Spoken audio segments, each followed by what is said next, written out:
So thanks again for sending in some of the comments and questions that have come through. There's a few, and apologies, we can't get to all of them, but I'm trying to sort of pick out some relevant ones. And the first one I think is for Darren, comes from Jim Myers at State Development. G'day, Jim.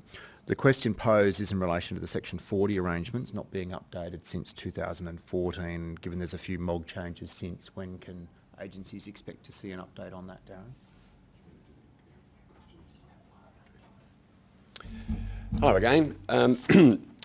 Yeah, the Section 40 process has been a bit of a rollout. I mean, it's for everyone who's not too sure about it, who's listening. The Section 40 part of the Crime and Corruption Act provides the CCC may issue directions in relation to how a department reports corrupt conduct to us. We have significantly updated that for those agencies who've been in touch with us. There is a template. It is no longer on the website, but if you contact us in the manner that Liz has explained in her presentation, we're happy to share a template with you.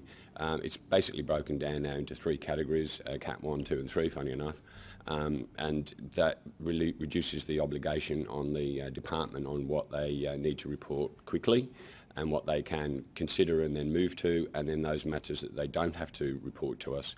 The caveat there being is that you must, under Section 40 capital A, keep a record of that. The simple answer to the question is, if you feel that you require a Section 40 or you have an outdated one, is to contact us and we'll endeavour to deal with that. Thanks. Thank you, Darren. We're right on time. We have another question that's been posed for Helene from Mel McBain at Queensland Health. G'day, Mel.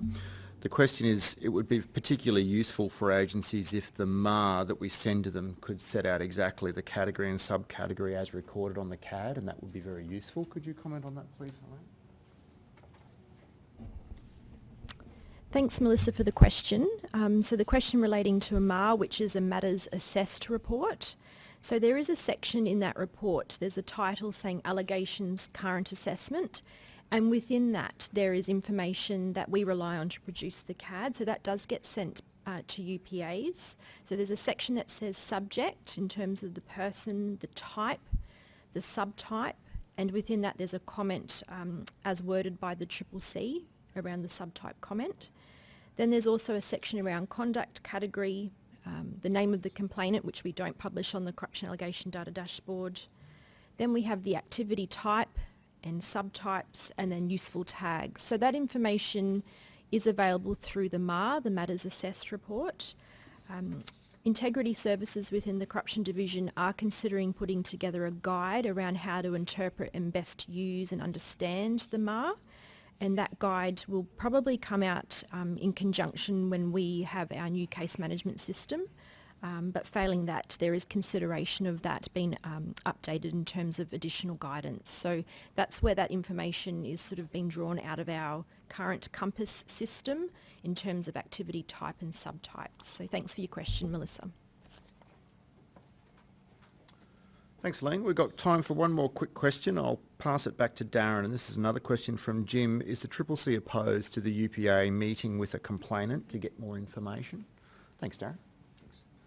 Back again. The quick answer is no. I mean, we've never been opposed to speaking with a complainant. What we ask is that if you do have a complainant, you're engaging with them, there are certain obligations that you need to abide by in relation to confidentiality.